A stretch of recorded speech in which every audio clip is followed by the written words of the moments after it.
It's Merritt Turetsky reporting from the bog. I am in interior Alaska, not too far from Fairbanks. We're actually on the Eielson Air Force Base in Army land. And I am standing in the middle of the most beautiful patch of what many of us here in North America call muskeg. It is poorly drained lowland black spruce, filled with sphagnum, pretty thick peat here, but it's frozen. So I have a trusty frost probe.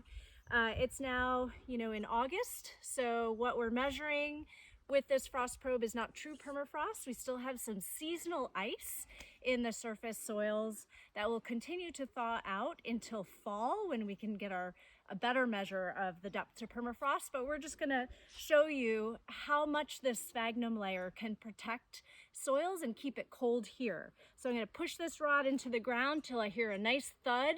That is the depth to ice. And hopefully you can hear that here.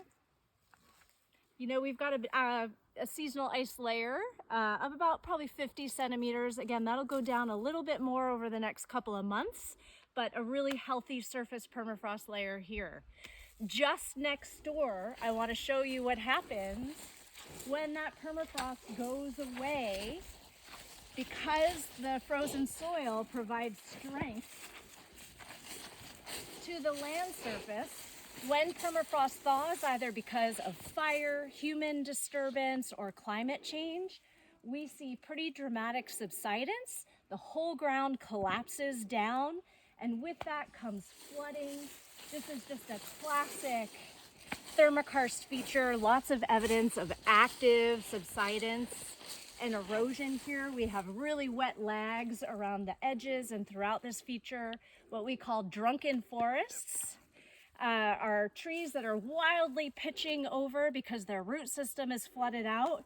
And if I am dangerous enough to walk out here, I'll show you that we can bury this probe pretty easily.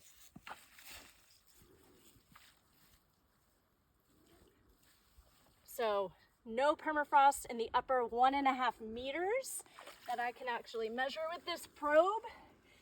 And we've got ourselves a little bit of a quaking bog with this floating mat of vegetation just sitting on top of really wet, gunky stuff. This is the impact of permafrost thaw. This is happening all over the boreal forest, all over the subarctic, because of climate change and changing fire. Thanks.